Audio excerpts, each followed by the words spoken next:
Itchy Radio présente Quand les auteurs se livrent. À la découverte de jeunes auteurs girondins.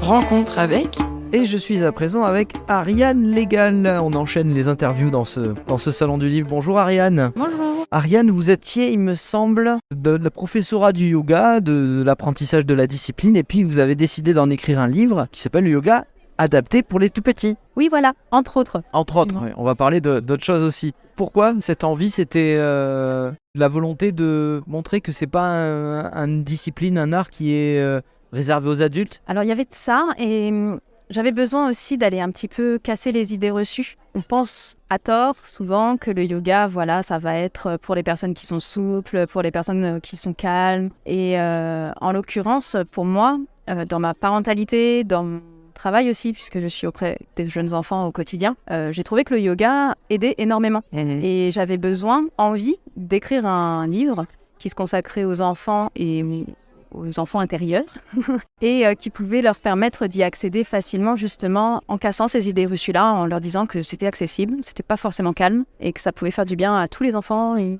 petits et grands. Oui, c'est de plus en plus conseillé, la méditation, le yoga ou d'autres pratiques dites plutôt d'Asie qui sont en train d'être, je pense, acceptées dans notre monde occidental en tant que pratiques qui vraiment font du bien et qui sont même nécessaires. Là aussi, on a cette tendance à associer le yoga à presque la religion en Inde et compagnie. Alors, je dirais pas que c'est complètement faux, évidemment, c'est toute une philosophie de vie, mais moi je pense qu'on peut complètement dissocier la pratique physique, la pratique vraiment corporelle et l'adapter pour les tout petits, sans parler forcément de tout ce qui va être autour des divinités asiatiques, indiennes, etc. Bien sûr. Et vraiment, mon livre, en tout cas, il s'ancre vraiment sur le corps, dans le corps et dans les émotions, principalement pour les accompagner. J'ai l'impression qu'il y a aussi une problématique à démystifier, c'est qu'il y a différentes écoles. Il y a plusieurs écoles de yoga et ça fait peur aux gens. Les gens se disent mais oui, mais c'est pas celui-là, c'est pas le même. Est-ce que vous pouvez nous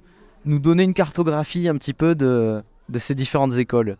Alors, comment dire ? Alors, étant donné que j'ai écrit une collection de 12 livres qui répertorient notamment le fait que c'est très différent, effectivement. Et quand on me dit « Ah non, moi, le yoga, c'est pas fait pour moi », j'ai très envie de leur répondre « Ah, bah t'as peut-être pas testé le bon ».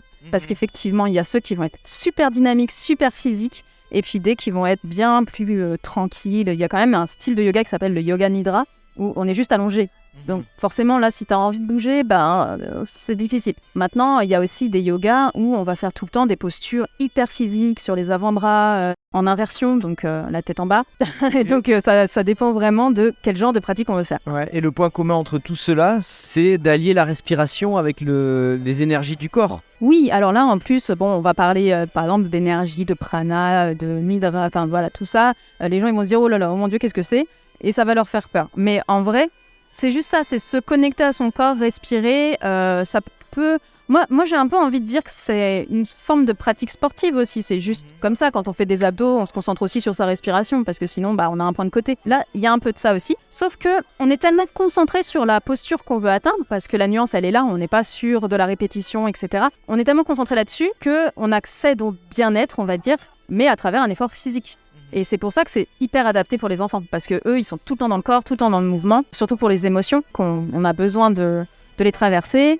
Émotion, ça vient du latin qui veut dire mouvement. Donc voilà, c'est vraiment très adéquat. Via le mouvement, on accède à la tranquillité finalement. Ouais, ça peut être paradoxal, mais en fait, pas tant que ça. C'est difficile d'écrire un livre pédagogique quand on le pratique soi-même depuis tant d'années que finalement on n'a plus forcément les premiers codes. Enfin, ils sont tellement ancrés en nous ça paraît naturel, quoi.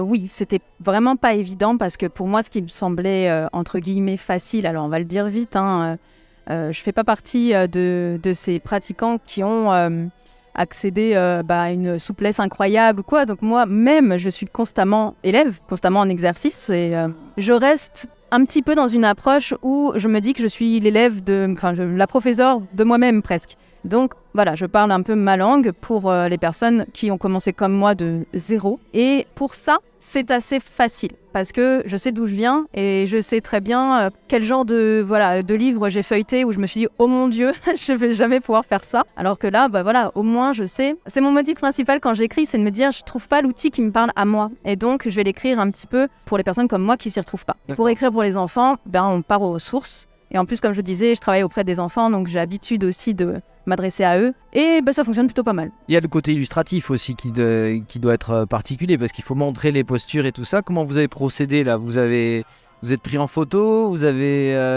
fait appel à une illustratrice ou un illustrateur ? Alors c'était le projet d'origine si vous voulez, j'ai commencé à écrire mon premier livre, en fait c'était un manuel de yoga pour les adultes, pour s'initier, qui s'appelle Ose le yoga, tout simplement. Et non, je dessinais pas à l'époque et j'avais donc demandé à une illustratrice qui m'avait demandé forcément un tarif que je n'avais pas. Je me suis dit c'est pas grave, je vais essayer toute. Et c'est comme ça que je suis devenue illustratrice. Et je me suis basée sur des photos de moi effectivement où j'ai appris comme ça sur le tas. Et alors vous nous disiez aussi que vous étiez, Ariane Légal, représentant d'une maison d'édition. Il était un e-book ? Il était un e-book, oui, je suis une autrice de Il était un e-book et que vous travaillez aussi sur la représentation des genres.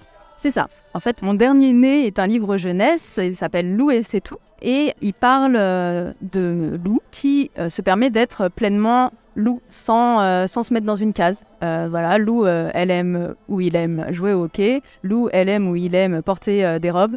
Et on est vraiment sur cette idée que l'enfant ne doit pas se bloquer par rapport à son genre et peut se développer pleinement et être pleinement soi. Et ça, c'est un exercice qui a été très compliqué et avec l'illustratrice qui n'est pas moi, c'est Anachronique qui a fait les dessins et dans l'écriture, puisque j'ai vraiment essayé de jamais représenter Lou comme une fille ou un garçon. Donc dans le texte, ce qui est dur en langue française de ne jamais avoir un il, un elle. On connaît les difficultés de l'écriture inclusive. On sent clairement il manque un genre neutre, quoi. Exactement. Et sans non plus utiliser justement les codes du genre inclusif avec les terminaisons qui font il, elle, etc. Donc vraiment juste un exercice d'acrobatie où on ne parle jamais de il ou elle. Donc c'était compliqué à écrire pour les enfants, mais challenge relevé. Et dans les illustrations aussi. On s'est vite rendu compte que, en fait, même si on essaye de pas trop genrer un enfant, une petite fille, elle va toujours avoir des cils, un petit garçon, il va toujours avoir les cheveux courts. Il y a toujours des trucs comme ça qui sont codifiés dans les illustrations et c'était pas évident. Un travail d'équipe assez laborieux, mais on en est assez fiers de ce petit ouvrage. Il y en a besoin. Moi-même, pour travailler des fois dans la petite enfance, un petit garçon qui a les cheveux longs, souvent il se fait traiter de fille, on le prend pour une fille, ça le vexe, etc. Il y en a besoin, mais j'ai malgré tout l'impression qu'il y en a plus besoin pour les parents, pour les adultes, que pour les enfants qui finalement vivent sans se soucier forcément de leur genre, du moins en bas âge. En bas âge, non. Vraiment, ça les concerne pas, parce que c'est vraiment une construction sociale, donc ils vont l'acquérir après, malheureusement presque. Mais arrivé à un certain âge, ils vont être confrontés à des enfants qui ont des discours à la maison avec d'autres adultes, et là, ils vont se questionner. Lou, ça, c'est un jeu de fille, ça, c'est un jeu de garçon. Exactement. Et vraiment, ce livre a comme genèse une phrase que mon fils m'a dit, qui était, il est rentré un jour de l'école, il avait un pantalon à paillettes, et on lui a dit, c'est pour les filles, et ça l'a vraiment vexé, parce que c'était son pantalon préféré. Il comprenait pas, et il comprenait pas pourquoi les paillettes, c'était réservé aux filles. Donc bien sûr, je lui ai dit que non, et j'ai écrit un livre, normal. La maman qui va au bout de ses idées, quoi. Il faut écrire un livre. Non, mais c'est vrai. Non, mais disons que c'était compliqué. J'avais envie d'outils, mais en même temps, je trouvais pas exactement ce que je voulais. Oui, il y a plein de livres qui vont dire les filles ont le droit de faire du foot et les garçons ont le droit de se déguiser en princesse. Il y en a plein. Et d'ailleurs, à la toute base, j'étais vraiment sur ce petit genre binaire de les garçons ont le droit aux paillettes, les filles ont le droit de faire des proutes. On était là-dessus. Mais ça s'est transformé au fil du temps et j'ai vraiment ressenti le besoin d'écrire quelque chose de presque, de neutre, de presque non-binaire, de me dire l'enfant a le droit de se reconnaître dans aucun genre aussi et de pouvoir se sentir quand même lui sans avoir l'impact comme ça du regard des autres. Et plus il y a des ouvrages comme ça, plus ça sera normalisé. Et j'espère, mieux ce sera. Mais on vous retrouve sur la même démarche que pour le yoga. J'ai eu une idée, j'ai pas trouvé l'outil qui me correspondait parfaitement, donc du coup je l'ai créé et j'ai fait un livre. J'ai l'impression que c'est un peu comme ça que vous fonctionnez. C'est ma marque de fabrique. Si ça n'existe pas, j'y vais, je le fais. Voilà. Je fabrique. Et pourtant, en fait, j'aborde différents thèmes dans mes ouvrages. J'en ai écrit une bonne collection. J'ai écrit un grimoire aussi. Et c'est pareil, j'avais envie d'écrire quelque chose qui est connecté à la nature, mais sans être beaucoup trop dans l'ésotérisme. Quelque chose où, en fait, on est obligé d'être connecté à tout ce monde en fait, de sorcières. Mais j'avais pas du tout envie d'y mettre ça dans mon livre. Donc, je l'ai écrit. Parce que voilà, je voulais que ce soit adapté à nous. Et ça a son public au final, parce qu'il y a plein de monde qui se retrouve pas dans des genres très carrés comme ça. Et ça s'appelle comment du coup ? Sorcière intuitive. Sorcière intuitive. Vous voyez, ça fait 3 livres d'Ariane Légal à découvrir. Tous édités chez Il est Non. Lou et c'est tout est édité chez Il était un e-book. Le yoga c'est fait pour toi, il est édité aux éditions Circonflexe. Et Sorcière intuitive, alors c'était une auto-édition, parce que je voulais vraiment, j'ai même pas cherché à l'éditer, je voulais qu'il me ressemble 100%.